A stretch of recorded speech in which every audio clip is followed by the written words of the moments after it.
Hello class. आज मैं आपको हिंदी बसंत में पाठ 8 शाम एक किसान पाठ के विषय में बताऊंगी, इसके भावार्थ के विषय में बताऊंगी और जिसके लेखक हिंदी साहित्य के महान रचनाकार सर्वेश्वर दयाल सक्सेना जी हैं। पिछली वीडियो में मैंने आपको इनके जीवन के समय के विषय में, जन्म स्थान के विषय में और इनकी रचनाओं के विषय में बताया था। आज मैं आपको ये जो काव्य खंड है इसका, कविता का, इसके भावार्थ के विषय में बताऊंगी।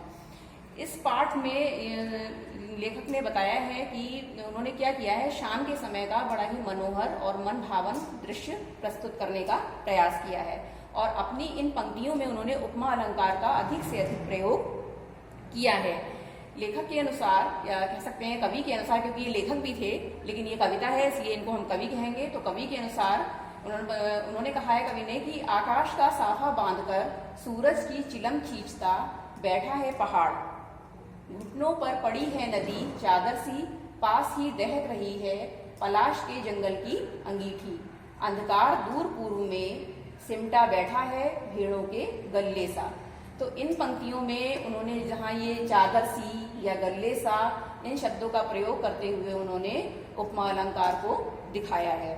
तो इसमें बताया है कवि ने कि आकाश का साफा बांधकर, कवि के अनुसार शाम के समय पहाड़ किसी बैठे हुए किसान की तरह लग रहा है।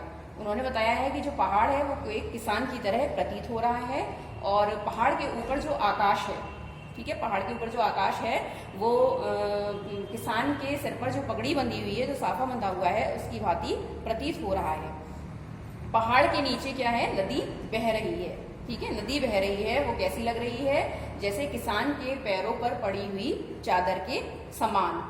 फिर है पास ही दहक रही है पलाश के जंगल की अंगीठी, पलाश के पेड़ों पर जो खिले हुए लाल फूल हैं, पलाश के पेड़ हैं उन पर जो लाल फूल खिले हुए हैं वो कैसे लग रहे हैं, अंगीठी की भांति, जैसे अंगीठी में जलते अंगारे होते हैं उसकी भांति पलाश के फूल प्रतीत हो रहे हैं।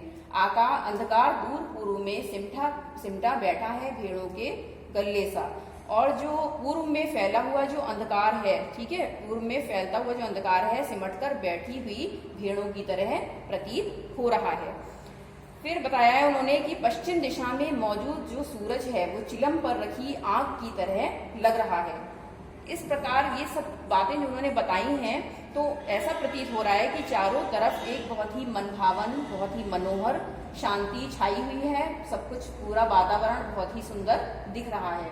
तो ये जो सारी पंक्तियां हैं, इन पंक्तियों में कवि ने क्या किया है, जैसे चादर सी, गल्ले सा, जहाँ सा शब्द का प्रयोग हो, किसी भी शब्द के आगे सी, सा, सम, इन शब्दों का प्रयोग हो, तो वहां उपमा अलंकार का मतलब मानना चाहिए कि वहां उपमा अलंकार का कवि ने प्रयोग किया है। तो आज के लिए इतना ही। अगले वीडियो में मैं आपको इससे अगले खंड के विषय में बताऊंगी। धन्यवाद।